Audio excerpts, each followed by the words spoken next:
ये एजुकेशन में एमबीबीएस की डिग्री ले लें, ये इंजीनियरिंग की डिग्री ले लें, ये एमबीए की डिग्री ले लें, सब कुछ कर लें, लेकिन जम्मू कश्मीर राज सिर्फ इनको भंगी की नौकरी देगा। 1957 में जम्मू कश्मीर के अंदर स्वीपर्स की स्ट्राइक हो गई, पूरा शहर गंदगी में चला गया, महामारी फैल गई।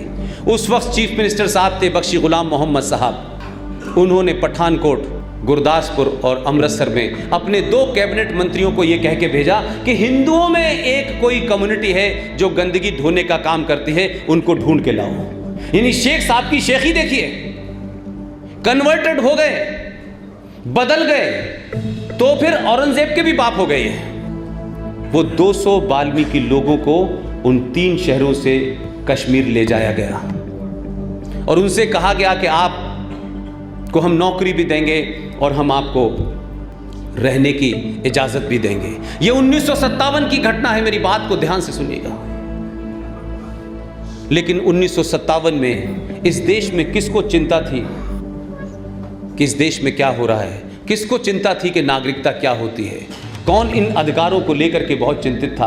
देश में अफरा तफरी का माहौल था और वो तो बेचारे गरीब लोग थे, उनको पता भी नहीं था। बख्शी गुलाम मोहम्मद ने उनसे वादा किया कि आपको हम नागरिकता भी देंगे और नौकरी भी देंगे, लेकिन नौकरी आप शुरू कर दें। वो बेचारे लोगों ने काम शुरू कर दिया। 2-3 महीने के बाद पूरा राज ठीक ठाक हो गया, वो अपने काम में लग गए, उन्होंने पूछा भी नहीं। आज भी बहुत सारे ऐसे लोग हैं जो शायद अपने अधिकारों को लेकर के बहुत कभी चिंतित नहीं हुए। हज़ारों लोग आज भी हैं, इतना डिजिटल मीडिया के बावजूद भी। तो आप 1957 के भारत को ज़रा सोचिए। लेकिन मैं वो कह रहा हूं कि जो निज़ाम मुस्तफ़ा की बात करते हैं, जो अल्लाह का हवाला देते हैं, जो मोहम्मद साहब का हवाला देते हैं, जो बार बार ये कहते हैं कि अल्लाह की अदालत में और अल्लाह की दुनिया में सब बराबर हैं, कोई छोटे बड़े का फर्क नहीं है हमारे यहाँ।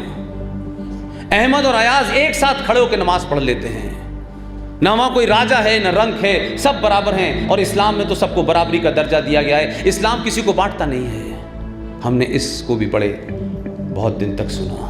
आपने उन 200 मात्र 200, सोचिए जरा, और इस सब के बावजूद भी हमने कभी ये सवाल नहीं पूछा। मात्र 200 वाल्मीकियों को आपने ये वादा तो किया, उन्होंने आप वादा निभाया, नौकरी करने लगे, उसको पैसे वैसे मिलने लगे, जो टूटे फूटे कुछ मकान थे उसमें वो रहते थे, उन्होंने कभी कोई सवाल ही नहीं उठाया। या आर्टिकल 35A के सिलसिले में जब पूरे देश में हम घूम रहे थे, तब हमको पता चला कि ये जघन्य अपराध यहाँ भी हुआ है। आपकी नफरत का आलम देखिए। आपको सिखों से, डोगरों से, हिंदुओं से, बौद्धों से, इनसे ही नफरत नहीं थी। आप चाहते थे कि ये जो वाल्मीकि हैं, ये हिंदू समाज के हैं, आपको सिर्फ इसलिए उनसे भी उतनी ही नफरत थी जितनी आपको हिंदुओं से नफरत थी। आपने 57 में उनको बुलाया और बड़ी खामोशी के साथ, जैसे 1954 के अंदर देश के संविधान में खामोशी से एक इल्लीगल काम किया, इसी तरीके से जम्मू कश्मीर राज्य का जो संविधान है, जिसको मैंने अभी 3 महीने पहले ही लिया था, अब मैंने उसका विसर्जन कर दिया है। उस संविधान में एक एग्जीक्यूटिव, ये मैं इसलिए बता रहा हूं कि आप सोचें कि कितने गहराई तक जड़े हैं। 35A को लेकर के जो प्रोविजन था, वो मैं आपको नई जनरेशन को खासतौर से बताना चाहता हूं। आप बख्शी गुलाम साहब ने जो वादा उनसे किया वो तो पूरा किया, लेकिन जो झूठ और जघन्य अपराध 14 मई 1954 को भारत के प्रधानमंत्री ने किया, उससे ज्यादा खतरनाक अपराध जम्मू कश्मीर के उस वक्त के लीडरों ने किया। 1957 में एक एग्जीक्यूटिव ऑर्डर पास किया गया, इतनी खामोशी से। इसलिए मैंने कहा कि भारत में एक इस्लामिक स्टेट बन चुकी थी और बहुत ताकत के साथ फल फूल रही थी, कि आपको पता ही नहीं है कि भारत के एक राज्य में ऐसे प्रावधान कर दिए गए हैं। सिर्फ यही बताया गया कि भाई इसकी वजह से नागरिकता नहीं मिलेगी, बस यही हो सकता है, जम्मू कश्मीर में ज़मीन नहीं ले सकते, यही कुछ थोड़ी थोड़ी बातें थी। और वैसे भी कौन सा ऐसा हो रहा है कि अगर कल कोई कलकत्ता में ज़मीन में ले सकते, तो क्या आप सब जा रहे हैं कलकत्ता ज़मीन लेने? ये तो एक नोशन की बात है कि अगर कोई जाना चाहेगा तो कोई रोक भी नहीं होनी चाहिए। हम नहीं जाए एक अलग बात है, लेकिन आपने एग्जीक्यूटिव ऑर्डर क्या पास किया, जो अब कहती हैं मोहतरमा कि हम निज़ाम मुस्तफ़ा बसाएंगे। मुझे नहीं पता आप में से कितने लोगों को निज़ाम मुस्तफ़ा का कोई कंसेप्ट पता है, खलीफेट का कोई कंसेप्ट पता है कि नहीं पता। तो जो लोग खलीफेट यानी खलीफा यानी इस्लाम की हुकूमत नाफिज करना चाहते थे, इस्लामिक सिस्टम नाफिज करना चाहते थे, इंप्लीमेंट करना चाहते थे जम्मू में, उन्होंने एग्जीक्यूटिव ऑर्डर में ये लिखा। और ये दुनिया के किसी संविधान में, दुनिया की किसी किताब में, बुरे से बुरा, छोटा से छोटा दुनिया का आप संविधान उठा के देख लीजिए, ये प्रोविजन कहीं हो ही नहीं सकता था। लेकिन आपके आजाद देश में, लोकतंत्र देश में ये प्रोविजन हुआ और हमने उस प्रोविजन की चर्चा ही नहीं कभी की। हमने उसको पब्लिक डोमेन में लाने की बात ही नहीं की। उस एग्जीक्यूटिव ऑर्डर में यह कहा गया कि ये जो 200 लोग आए थे ये जम्मू कश्मीर में रहें, नागरिकता इनको दे नहीं सकते कि 1954 में हम 35A को लेके आए हैं। मुझे यहां तक भी कोई शिकायत नहीं है। नफरत का आलम इस लेवल पे था कि आपने उस एग्जीक्यूटिव ऑर्डर में जो लिखा है वो शब्द में आज की डेट में अनपार्लियामेंट्री हो गया है, लेकिन वही शब्द लिखा था उसके अंदर। उन्होंने कहा कि ये लोग यहां रहें, इनके बच्चे जो साधारण एजुकेशन है उसमें हिस्सा लें, हायर एजुकेशन में ये हिस्सा नहीं ले सकते। यहां तक भी कोई बड़ी बात नहीं थी।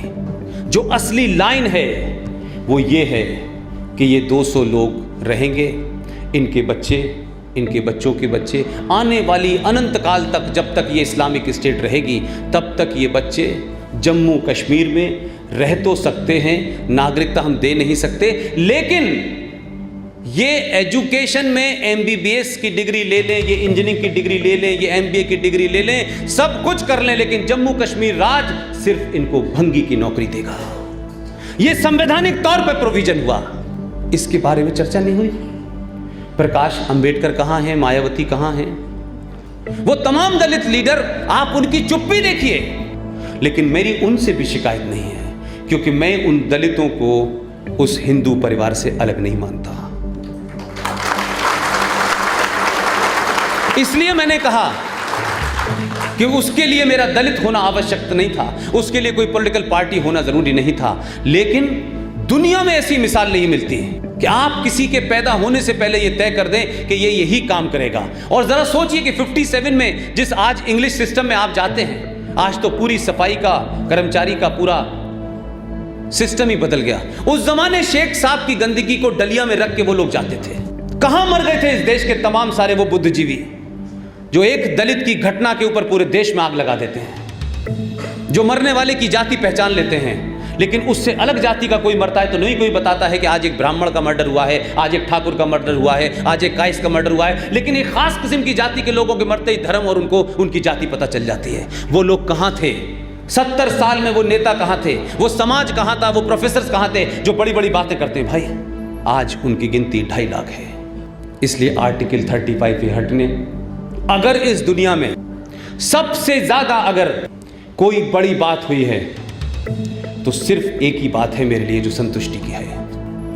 न हम में से कोई वहां जा रहा है, न वहां की नागरिकता का प्रश्न था, और अब उस राज्य का संविधान और उस राज्य की नागरिकता लेने का प्रावधान ही समाप्त हो गया है। लेकिन उन दलितों को, उन वाल्मीकियों को जिनके बच्चे MBBS की डिग्री लेके घूम रहे हैं, जो भारत के राष्ट्रीय खेलों में चैंपियन बने घूम रहे हैं, जिन पे इतने बड़े बड़े आर्टिकल तो लिखे जा रहे हैं, उस पूरे 200 लोगों में से जो अब 2.5 लाख हो गए हैं, बड़ी बड़ी डिग्रियां उनके पास हैं, लेकिन वो देश भर में कहीं नौकरी करें, जम्मू कश्मीर राज्य में नहीं कर सकते। आज उनको उससे छुटकारा मिल गया है।